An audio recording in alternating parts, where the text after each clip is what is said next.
All right, this is our double kindergarten class. We are in partner pairs at a hula hoop along the outside of the gym and along this side. So they are with a partner.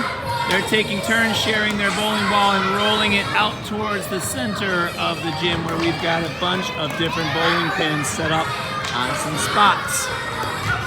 When they roll, if they follow their ball out into the middle, and if it knocks a pin down, they get to pick that pin up, bring it back to their home base, and add it to their hoop.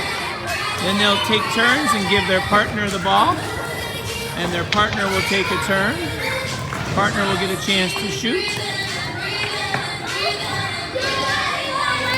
They'll follow their ball out into the floor, see where it goes.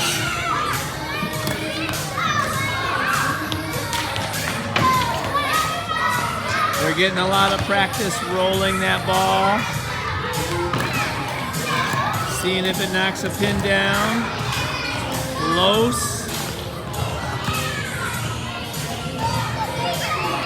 There's a knockdown. Oh, there was a double knockdown. So they need to set up one pin and they're allowed to keep one pin. They can only keep a maximum of one even if they knock down more than one. And they'll switch with their partner. We're trying to have our bowlers bowl from the black line around the outside of the gym. Gives them a little bit of a challenge.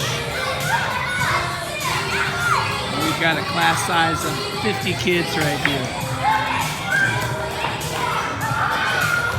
Almost have all of the balls, all the pins knocked down. Once they're down, we use those spots on the floor so the kids can quickly return their pins to a spot and it's immediately set back up with all the pins spread out for the next game.